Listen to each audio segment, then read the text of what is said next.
When we speak about Croatia and Croats, we must consider not only the territory inhabited by Croats living in the present-day Republic of Croatia, but also the ethnic territory where Croats live and have been creating their history for some 1,300 years. In present-day political language, this mainly encompasses the republics of Croatia and Bosnia-Herzegovina. The Republic of Croatia covers an area of 56,538 square kilometers with a population of 4,800,000. The Republic of Bosnia-Herzegovina covers an area of 51,123 square kilometers and has a population of 4,200,000. The fundamental orientation of Croatia is toward the Adriatic Sea. However, because a large part of Croatia encompasses the Pannonian Plains, Croatia may be considered a Pannonian or Middle European country. Croatia is often called the land of 1,000 islands. This is because the Croatian section of the Adriatic Sea covers 135,000 square kilometers and includes more than 900 islands.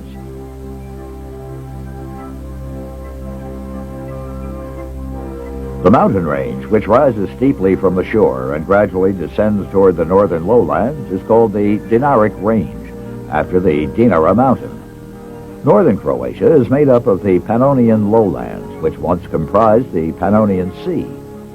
Croatia's climate is varied. In the Adriatic zone, it is Mediterranean. In the Pannonian, continental. And in the mountainous regions, an alpine climate prevails. Zagreb is the capital of Croatia. Split is the largest city in southern Croatia, or Dalmatia. Rijeka is the principal port in the country. Osijek is the largest city in eastern Croatia, or Slavonia. Pula is a large port and the capital of Istria. Zadar, Šibenik, Dubrovnik are large ancient cities and cultural centers in southern Croatia. Vukovar, Karlovac, Varazdin, Vinkovci, Sisak, Bjelovar are also significant economic, administrative, and cultural centers in the country. The capital city of the Republic of Bosnia-Herzegovina is Sarajevo, which is also the main center for the Muslims from Bosnia-Herzegovina and Croatia. Other larger cities are Mostar, which is the capital of Herzegovina, Banja Luka, Zenica, Bihać, and Bugojno. The first reference to the Croatian name is found on the stone inscription of the Persian King Darius the Great, 533 to 486 BC. One of the 23 nations ruled by Darius was Haravat. The ancient Persian holy book, Avesta, also refers to the Haravatian nation, from which most likely the name Hrvat or Croat is derived. Consequently, the original homeland of the ancient Croats is likely to be found in present-day Afghanistan and in eastern Iran. From there, according to Greek inscriptions, they migrated towards the Carpathian Mountains. It was in the territories of present-day southern Poland, northwest Ukraine, and eastern Czech and Slovakia that they established a large country known in history as White Croatia, or Great Croatia. Krakow was the capital of that country. In the early part of the 7th century, the Croatian ancestors descended from the Carpathian region to the present Croatian lands on the eastern shore of the Adriatic Sea. Some of the White Croats had migrated here early in the 7th century due to battles with the Avars. These Croats came to the south not as nomad wanderers, but as an organized nation with a tradition of statehood. During the reign of Duke Branimir in the 9th century, Croatia became a fully independent country. As such, it was recognized by the European rulers and, more importantly, by the Pope, who was the main political factor in Europe at the time. But it was Tomislav, 910 to 928 A.D., who united Croatian lands into one kingdom. In 925, Tomislav was crowned king in Dubno, the present-day Tomislavgrad. The Croatian royal crown and benediction were sent to him by Pope John X with the following greeting: Electo filio Tomislav regi Croatorum, to my dear son Tomislav, king of the Croats.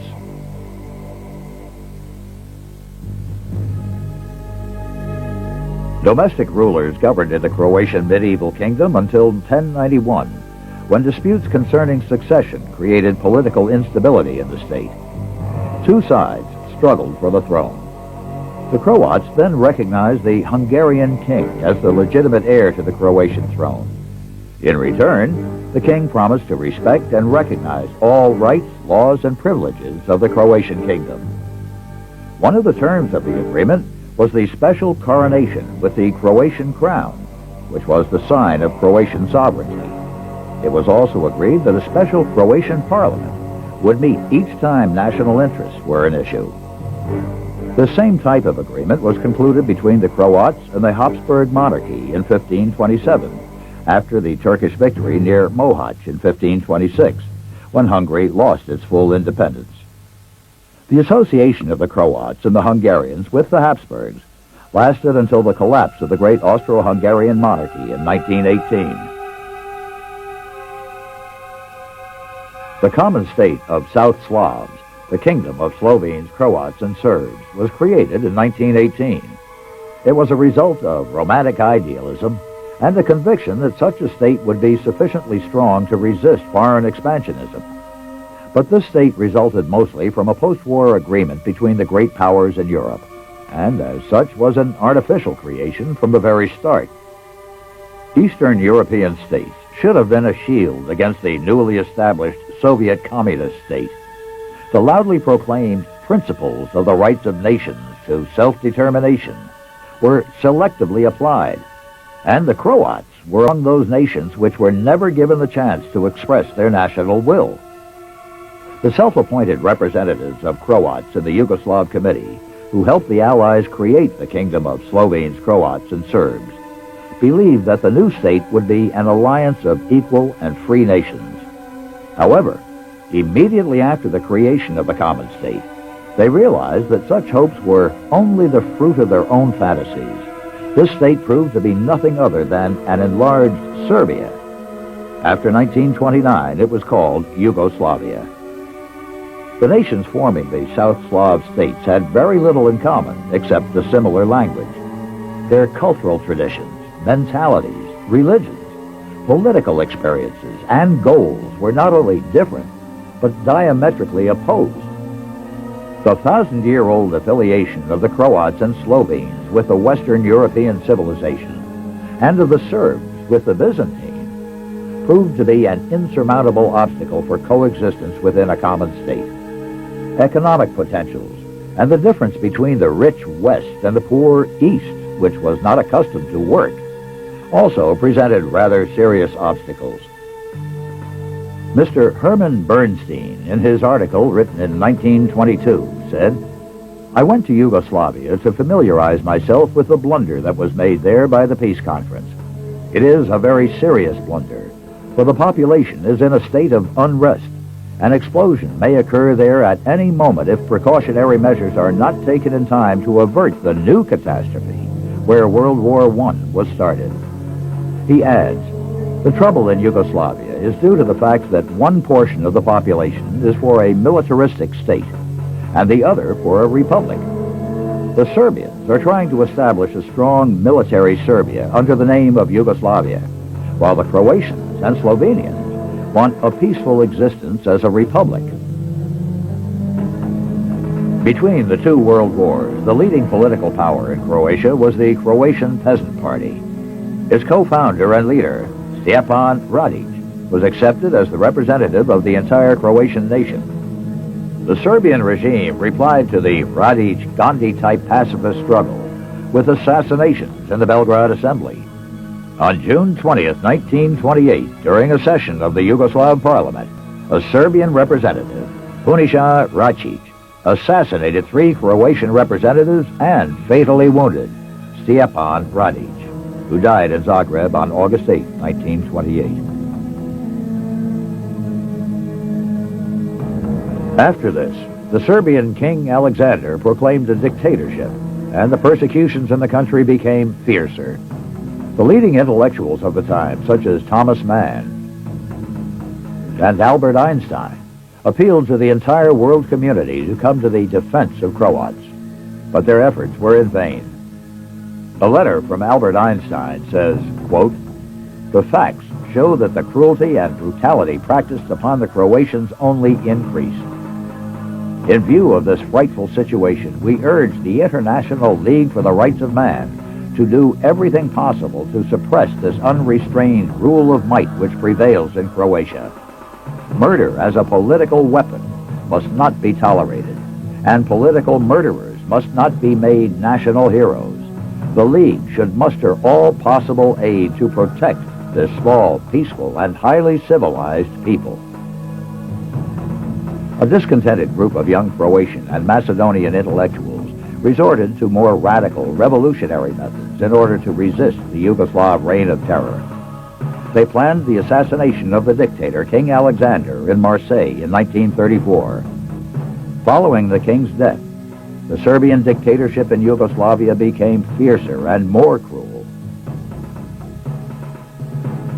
When the Axis forces attacked Yugoslavia in 1941, Yugoslavia collapsed in only a few days, primarily because of a series of internal problems. Not one of the oppressed non-Serbian nations wanted to defend his former prison. The independent state of Croatia was proclaimed in April 1941. Although the Croats did not welcome the German and Italian occupation, and the majority of them did not support the Ustasha authorities, a predominant number of Croats welcomed the collapse of Yugoslavia and the reestablishment of their national statehood. Unfortunately, the difficult war times and the foreign intervention were harmful for Croats during and after the war. In the post-war period, Croats were again forced into a new prison. Tito's Yugoslavia, thanks largely to the West. Immediately after the end of World War II, Serbian communists, assisted by individuals from other nations, brutally slaughtered hundreds of thousands of Croats in the infamous death marches and tragedy which began in the small Austrian village of Leiberg. The power holders in the second, communist Yugoslavia, continued their regime, using violence and assassinations. They strived to ensure that the Croatian issue was never repeated. The state was officially proclaimed as a federation, but indeed the army and secret police and bureaucracy were imbued with communist ideology and ruled under firm Serbian control. During those hopeless times, the Croats never stopped believing in the realization of their dream, a sovereign and free Croatia.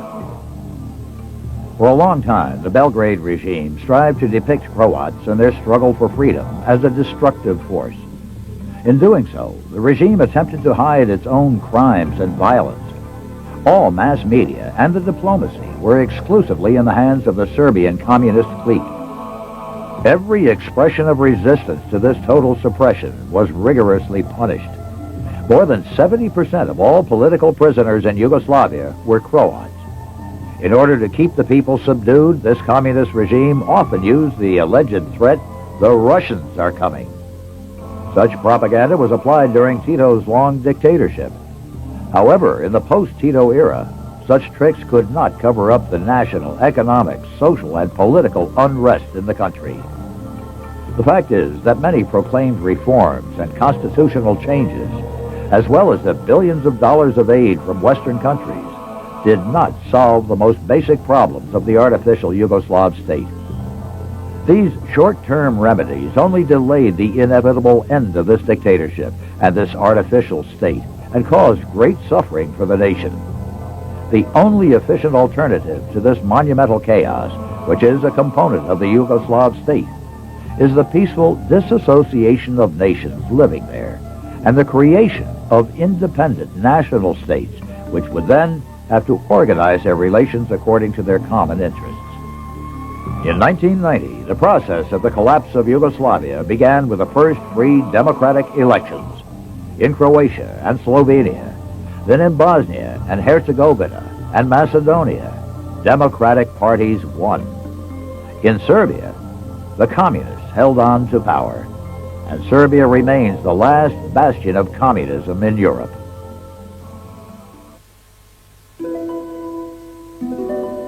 The oldest square ornament resembling the Croatian coat of arms was discovered by Russian archaeologists between 1935 and 1939 in the archaeological site in Tiflis in Georgia. The ornaments date as far back as the Bronze Age, between 1450 and 1400 B.C. The oldest illustration of the Croatian coat of arms with a starting white square is found on the picture of the Bosnian king Stjepan Tomaš, 1444-1461. The coat of arms with 25 red and white squares has been the national symbol of Croatian statehood throughout the centuries.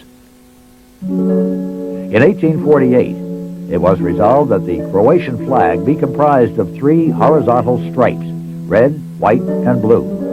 The red, white, and blue flag, as well as the Croatian coat of arms, are characteristic of Croatia and are confirmed historically. They were not characteristic of any ideology or any particular political movement. The coat of arms on the white stripe differentiates this flag from every other one with the same colors. Before arriving in the present homeland, Croats were polytheists. They believed in many gods. Only when they arrived in the Roman provinces of Pannonia and Dalmatia did they come upon the rich Roman civilization and Christian faith. When Duke Branimir came to power, 879-892, the religious affiliation of the Croats was definitively tied to the Roman Church. In return, Pope John VIII supported Croatian statehood. In his letter to Duke Branimir, dated June 7, 879, the Pope recognized Branimir as an independent ruler. At the same time, he confirmed that he celebrated Holy Mass on the Feast of the Ascension, May 21, 879, by St. Peter's grave, and blessed the Croatian nation and prayed for it. Many beautiful churches and shrines, from the oldest ones dating from the 8th and 9th centuries to the newest ones, testify to the strong, deep-rooted presence of the Catholic faith in the Croatian nation. The cathedral in Zagreb is a symbol of the contemporary Christian unity between the Croatian Catholics in the homeland and those in exile. The other contemporary symbol of unity between Catholic believers is the late Cardinal Aloysius Stepinac, who died in 1960 as a prisoner of war of the Serbian communist regime. Since 1945, when the communists came to power, the cultural and social activities of the church were significantly restricted. With the exception of churches, everything was nationalized. Immediately after the war, many priests were killed and churches were closed. Islam was most likely introduced to the eastern parts of Croatia in the 10th century. In the 12th century, in Srijem and Bosnia, there were a few Islamic Turkish settlements. It was only since Ottoman rule that Islam became an important religion of the Croats in Bosnia-Herzegovina. Muslim Croats were mercilessly killed by the greater Serbian Chetniks and were ruthlessly persecuted after World War II because of their religious and national affiliation. Orthodoxy in Croatia is primarily a result of migrations, which were brought about by the Ottoman invasion of Croatia and the Balkans as a whole. The majority of the present-day Orthodox population in Croatia is descended from the Balkan bloc, whom the Turks expelled in the 16th and 17th centuries, or who fled to Croatian regions from slavery. These nomadic mountaineers served as military guides or assistants in the Ottoman army. As a reward for their services, they enjoyed privileged positions in the empire. Some Serbs also fled to Croatia to escape Turkish persecutions or to join the blocs in their work. When Leon III expelled Jews from the Byzantine Empire in 723, some of them migrated to Croatian cities. Jews, mostly Ashkenazim, settled in Croatia at the beginning of the 19th century and participated in all aspects of life. After the persecution in 1491 of Jews in Spain and 1496 in Portugal, many Sephardic Jews found their new home in the coastal cities of Split and Dubrovnik.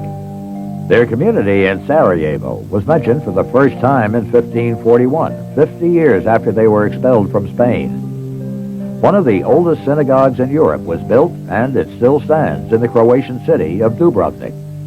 Many of the Croatian and Bosnian Jews perished during the Holocaust. Many also emigrated after World War II to Israel and to North America. Relations between Croatian Jews and other Croatian religious communities are good, and all Croatian religious communities have a good relationship with the new democratic government. Medjugorje is a small Croatian village in Herzegovina. On June 24, 1981, the Virgin Mary, also referred to as the Queen of Peace, began appearing to 6 young visionaries. Since the apparition started, 15 million people from all over the world have visited Medjugorje. Along with Lourdes and Fatima, this has become a very important Catholic shrine in the world. The Pope himself has said that Fatima is important for the collapse of communism, but so is the Queen of Peace from Medjugorje. People from all over the world come to Medjugorje searching for a lost peace which has been taken away by the modern world. From the earliest days of its history in the present homeland, natural resources have enabled Croatia to develop many economic enterprises. Throughout the Middle Ages, Croats actively engaged in trade, shipbuilding, cattle breeding, fishing, mining, and other economic activities. One of the most important sectors of Croatian economy involved shipbuilding and shipping. For centuries, Dubrovnik's ships had been navigating in European and world seas. For example, as far back as the 1650s, Dubrovnik alone had 160 large commercial ships. And towards the end of the 19th century, even Kotor had a fleet of 300 ships for large freight, and practically the same number of smaller ships. Although in post-war communist Yugoslavia, great efforts were made to industrialize the country, the economic and political power was already concentrated in Belgrade to an even larger extent than during the period between the wars. In the communist model of a centralized economy, all political and economic directives were issued by the Serbian bureaucracy. This harmfully reflected on Croatia's economy. The centrally controlled banking system, investment funds, and development programs of substantial means ensured Serbia's prosperity. Subsequently, all private companies were nationalized, and private ownership was abolished. Today's Croatia is a land of national parks, exceptional natural beauty, and cultural monuments. Many areas are under the protection of UNESCO. The Plitvice Lakes, Dubrovnik,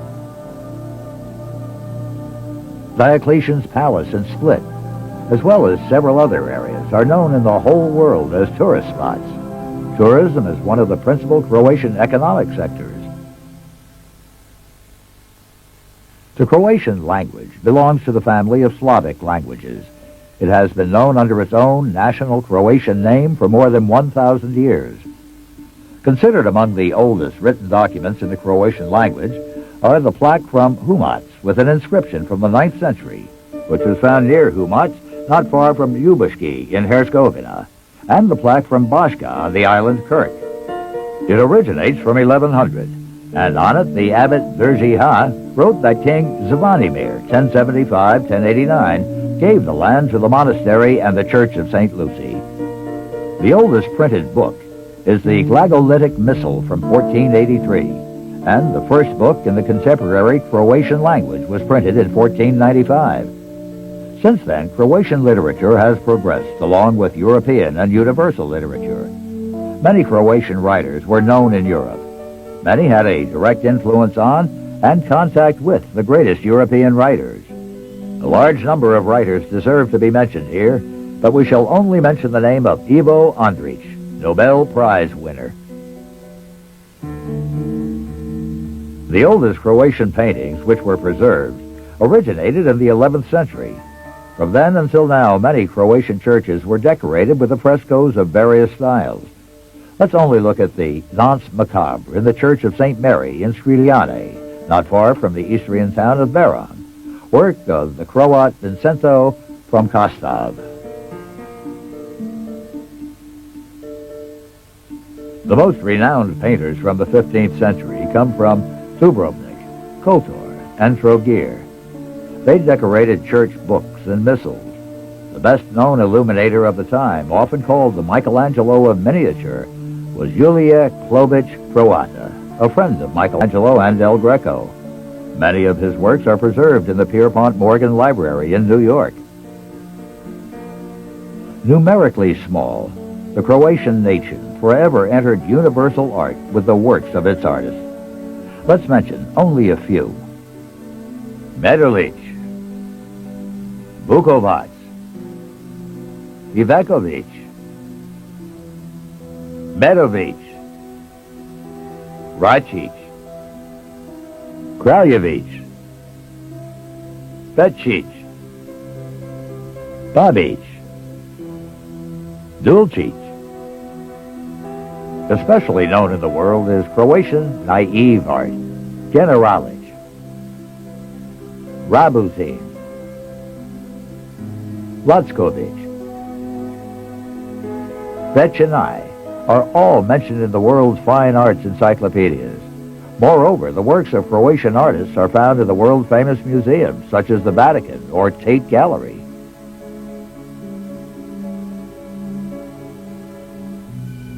The oldest Croatian sculpture was richly expressed in decorative reliefs.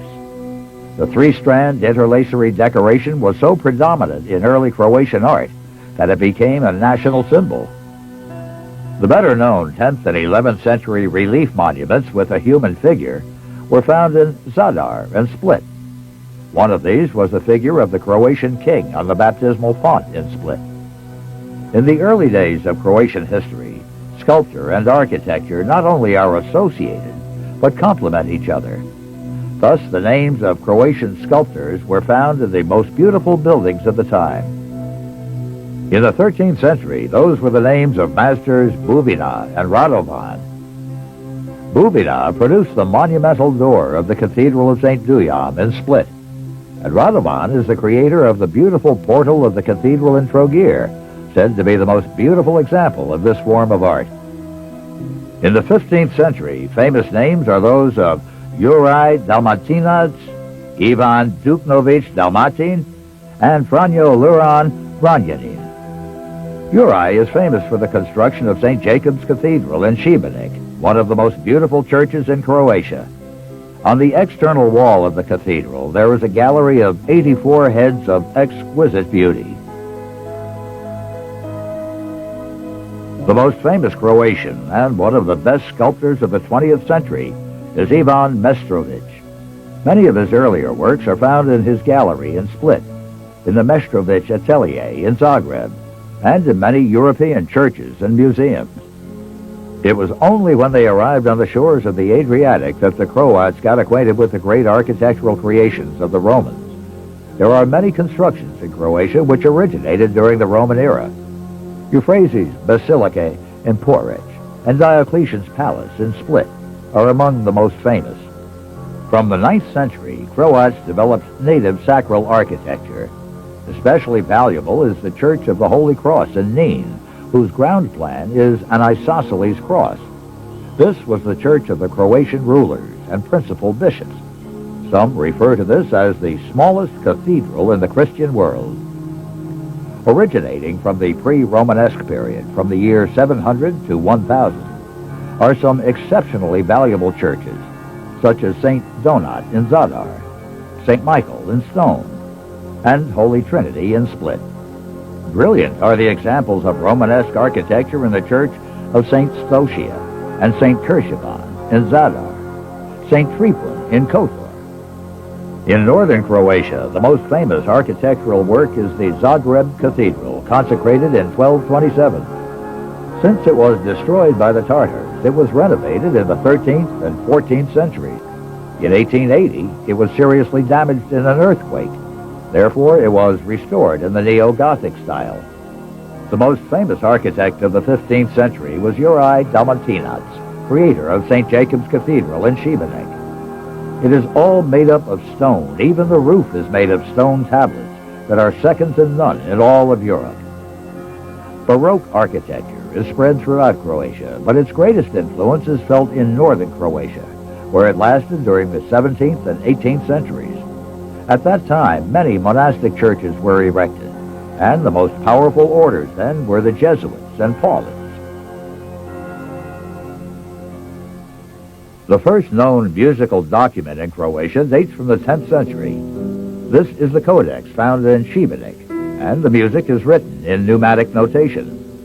In the course of the 13th, 14th, and 15th centuries, Croatian music followed the development of music in other European countries.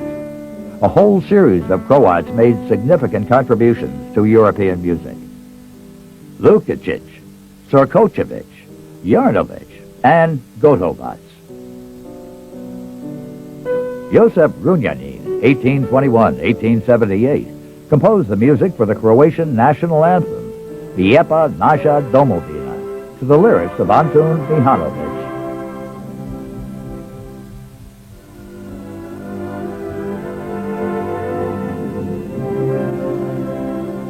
There are many Croats who became famous directors, singers, violin virtuosos, and artists on other instruments. Among the most famous Croatian opera singers are Milka Ternina, Zinka Kunc-Milanov, Vladimir Ruzjak, Marijana Radev, Krunoslav Cigoj, Tomislav Nerolic, Ruja Pospish Baldani, Liliana Molnar Talajic, Dunja Bezovic. All were or are successful in the best opera houses in the world. One of the best-known contemporary pianists is the Croat Ivo Pogorelic. The Croatian theater tradition is over 900 years old and is associated with all of the European events. From church records in Zagreb, it is known that towards the end of the 12th century, there were many theatrical performances. From such occasional plays in Latin and from church poetry, new forms of religious performances, mysteries, and miracles emerged. At first, such performances were based on biblical stories, on the life of Christ and the legends of saints. The most outstanding comedy writer in the 16th century was Marin Držić. In southern Croatia, Dubrovnik and the island of Hvar were the centers of theater life in the 16th and 17th centuries. In the 18th century, the emphasis of theatrical activity transferred to northern Croatia. At the same time, in Dubrovnik, Moliere's dramas played shortly after they premiered. There is much evidence of the link between Croatian and European cultural life. The 19th and 20th centuries introduced such famous names as Šenoa, Freudenreich, Kerleja, Darinkovic. The center of theater life is definitely the Croatian National Theater in Zagreb. On October 8, 1896, the first film premiere was held in Croatia. It is not known if this film was shown in the Zagreb Kolo cinema, but 2 days later, the city authorities issued a permit for the film to be shown in public. A permanent cinema was opened in Zagreb in 1906, and only a year later, films were shown in Split, Rijeka, and Zadar. In 1917, the Zagreb Film Company, Croatia, was founded. The same year, under the sponsorship of Croatia, a film school was founded in Zagreb, the first such school in the world.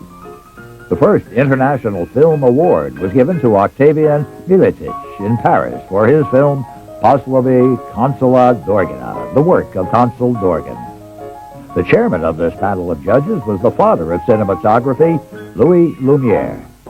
When the communists arrived in power in 1945, a multitude of partisan films began to be made. With rare exceptions, there were few real artistic works. Many more significant creations were made in the documentary and animated film categories. Here the authors were freer, and they were given awards for their films at many significant world festivals. Zagreb Film became a significant film company for the production of animated films. In 1961, Dusan Vukotic received an Oscar for his animated film Surogat. Sports have an exceptionally long tradition in Croatia. Croatia, indeed, is a sports country. Many Olympic winners and world champions are of Croatian descent.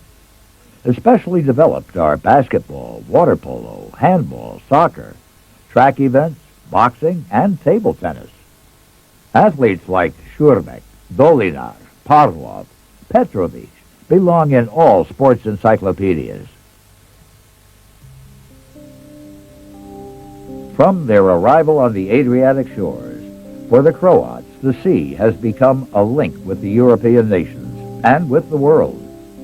The sea became a road to leave, to emigrate from Croatia. The causes for the emigration are various. Some talented and ambitious Croats left in the 14th century to study in Italy. Some Croats were important Catholic missionaries. Thus, Ferdinand Konstchuk, Jesuit from Varaždin, 1703-1759, was the first missionary in California. He was the first to prove that the lower part of California was a peninsula. He also made the first map of that part of the world. However, large numbers of Croats who left Croatia did so out of necessity or coercion, political or economic. The first Croats to come to America were from Dubrovnik. It is believed that among Columbus's sailors in 1492 there were also 2 Croats. From the end of the 19th century to World War I, the emigration of Croats from Croatia to the USA was so abundant that sociologists predicted a possible biological extinction of the Croatian nation. Between the 2 wars, more than 200,000 Croats emigrated to the USA, Europe, or South America. After World War II, the number of emigrants multiplied. For economic and political reasons, the Yugoslav communist regime approved passports for all those who wanted to work abroad. For many in the West, this was proof of Yugoslav liberalism. But in fact, those who worked abroad were a source of hard currency for the ailing Yugoslav economy, and many of them never returned home. It is estimated that some 800,000 Croats had to go to Western Europe. Wherever they were, Croats preserved their culture and traditions. There are many Croatian churches, Islamic centers, communities, and cultural organizations in Europe, the USA, Canada, and Australia. Croatian scientists, physicians, athletes, artists, and politicians became known in their new homelands. Among them are the physicist and inventor Nikola Tesla and 2 Nobel Prize winners, Ladislav Ružička and Vladimir Prelog. Throughout the world, there are several hundred folklore groups that are preserving the Croatian culture. The 2 largest Croatian organizations are the Croatian Fraternal Union, headquartered in Pittsburgh, Pennsylvania, which numbers over 100,000 members, and the Croatian Catholic Union from Hobart, Illinois. Both are active in the USA and in Canada. A significant part of the Croatian identity, being culture and tradition, is preserved in folklore and national costumes. Every part of Croatia nurtures something specific. Thanks to the nation's love for its traditions, the traditions of song and dance have been preserved from ancient times to the present. Today, some 3 million Croats live in the world outside of Croatia. All are in some way tied to their old homeland. Although many of them will forever remain in their new homes, in the countries where they live and work and are successful, they will never forget the land of their forefathers. Perhaps this love for this small but beautiful country is best depicted in the words of the poet, Drago Ivanišević.